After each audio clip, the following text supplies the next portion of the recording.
ክርስቲያን እኔ እናንተን ለእግዚአብሔር ይላል።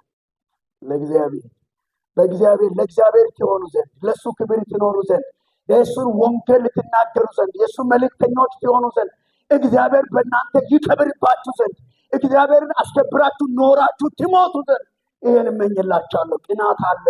ሁሉ ነገሩን አይደለም የሚመኛችሁና የሚቀናው ለእግዚአብሔር ለክርስቶስ እንድትሆኑ ለክርስቶስ የበቃችሁ ወታደር ለክርስቶስ የበቃችሁ አገልጋዮች ለክርስቶስ በሚገባ የምትኖሩ ለዚህ ወንጌል በሚገባ ኖራችሁ የምታልፉ ሰዎች እንድትሆኑልኝ እቀናላችኋለሁ። በእውነተኛ ቅናት ለእግዚአብሔር ትሆኑ ዘንድ ለክብሩ ትሆኑ ዘንድ እግዚአብሔር ለክብሩ ያደርግላችሁ። ለክብሩ ኖሮ መሞትን እድል ይስጣችሁ እግዚአብሔር። አሜን ነው። ሞት እንደሆነ አይቀርም። ቅድም አዱ ነግራችኋለች አይደል? ማየራዊ ተባል ሳሁ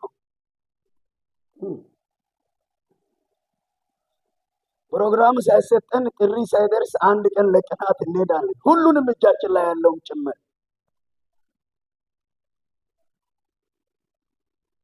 መኖር ካልቀረ ለሱ ክብር ኖሮ ማለፍን እግዚአብሔር ይስጠን። ለወንጌል ክብር ኖሮ ማለፍን እግዚአብሔር ይስጠን። ትርጉም የሌለው ኖረን ከምናልፍ እውነትም ለዚህ ክርስቶስ የሚገባውን ኖረን ማለፍን እግዚአብሔር ይስጠን። ጳውሎስ እቀናላችኋለሁ ይላል።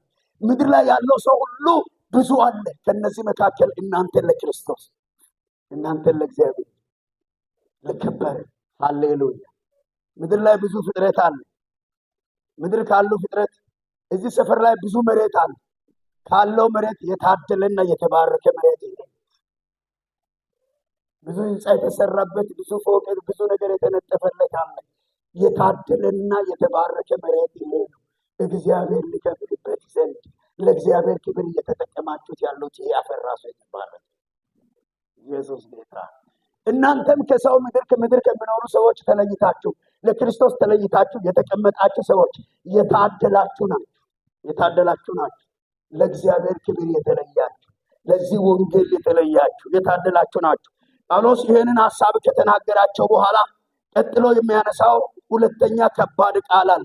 እኔም እናንተን ለእግዚአብሔር መቅናት ብቻ አይደለም እንደ ንጽሕት እንደ ድንግል ለአንድ ወንድ አጭቻችኋለሁ ነው።